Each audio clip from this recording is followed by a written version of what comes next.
Time पे इन कामों को बिल्कुल भी नहीं करने चाहिए। क्या क्या काम है जो कि आपको इम्प्लांटेशन में बिल्कुल भी नहीं करने चाहिए, इसके लिए चाहे कुछ भी हो जाए।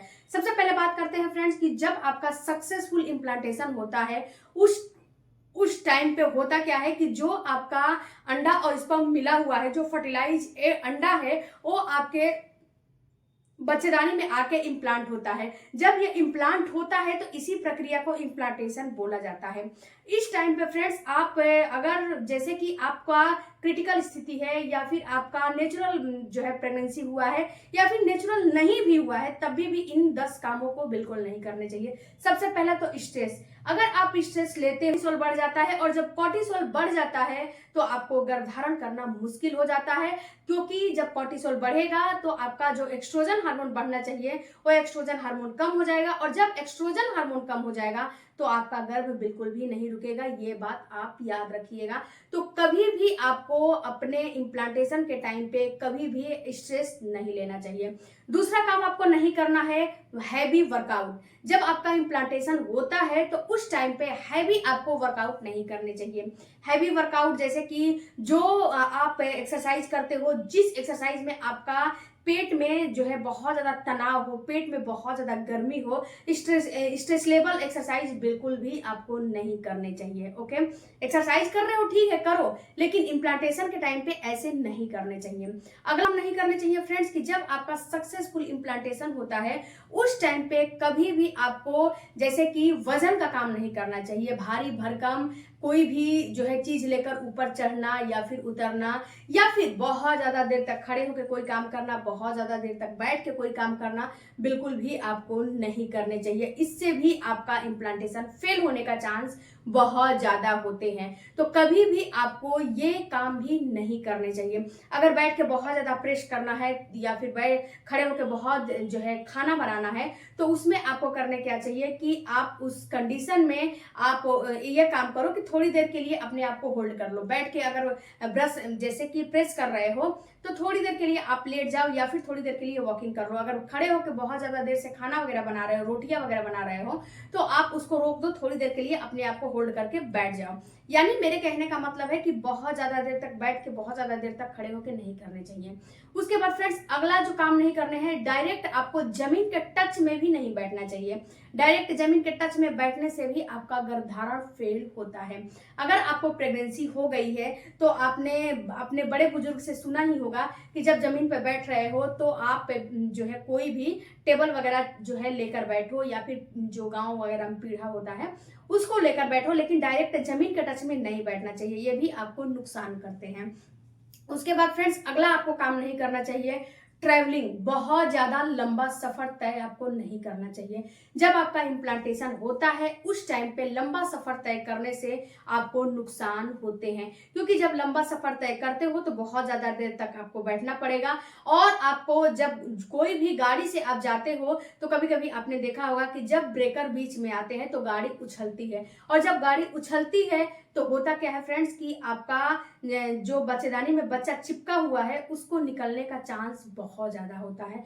तो कभी भी आपको जैसे कि ब्रेकर वगैरह है उस जो है रास्ते पे नहीं चलना चाहिए। बहुत ज्यादा लंबा ट्रैवलिंग नहीं करना चाहिए। बाइक वगैरह से तो बिल्कुल भी नहीं चलना चाहिए। बाइक वगैरह से चलते हो तो ये काफी आपको नुकसान करता है। या फिर आप गांव वगैरह जो रोड मेढ़ी वगैरह रास्ता होता है उस रास्ते पे आपको नहीं चलना चाहिए जब आपका इम्प्लांटेशन होता है।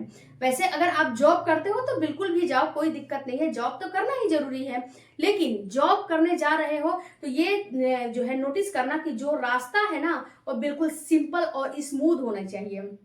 ब्रेकर उबड़ खाबड़ जो है डांड वाला रास्ता नहीं होने चाहिए, बिल्कुल स्मूथ होने चाहिए। उसके बाद फ्रेंड्स अगला काम आपको नहीं करने हैं, जैसे कि जब आपका इम्प्लांटेशन होता है तो उस टाइम पे आपको टेम्परेचर बढ़ जाते हैं, आधा से 1 डिग्री आपकी टेम्परेचर बढ़ जाती है, आपको थकान वगैरह होने लगते हैं, तो महिलाएं क्या करती हैं मेडिकल स्टोर से मेडिसिन ला के खा लेती हैं। तो ये काम बिल्कुल नहीं करने चाहिए, ये काम आपको नुकसान करता है। जब ये काम करते हो तो इससे होता क्या है फ्रेंड्स कि जब मेडिकल स्टोर से मेडिसिन खाते हो तो ये मेडिसिन आपको नुकसान करते हैं, क्योंकि जब मेडिसिन खाते हो तो उसमें एंटीबायोटिक होती है, वो हैवी डोज की होती है, आपको नहीं पता चलता है कि इसकी डोजेज कितनी है। तो कभी भी आपको मेडिकल स्टोर से मेडिसिन नहीं खाने चाहिए।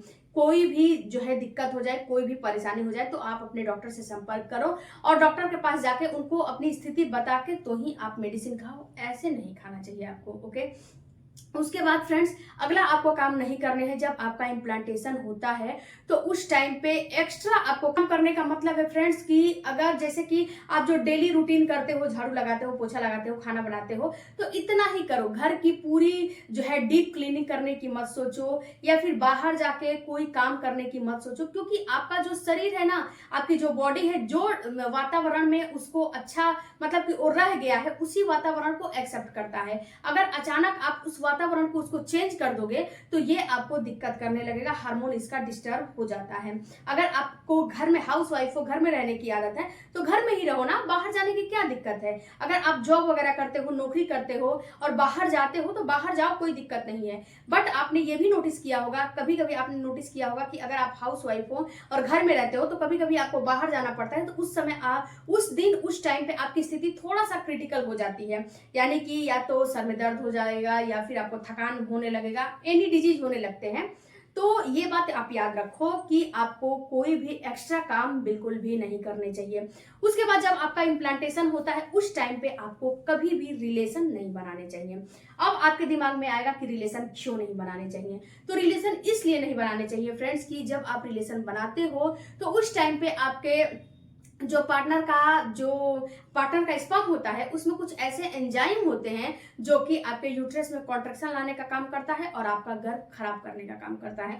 तो कभी भी रिलेशन नहीं बनाने चाहिए। उसके बाद फ्रेंड्स, जब आप रिलेशन बनाते हो तो जो आप रिलेशन जो भी पोजीशन में बनाते हो, तो उस पर आपके पेट पे दबाव पड़ता है, तो इसलिए भी आपको रिलेशन नहीं बनाने चाहिए। आपको इम्प्लांटेशन के टाइम पे, खास तौर से इम्प्लांटेशन के टाइम पे रिलेशन नहीं बनाने चाहिए।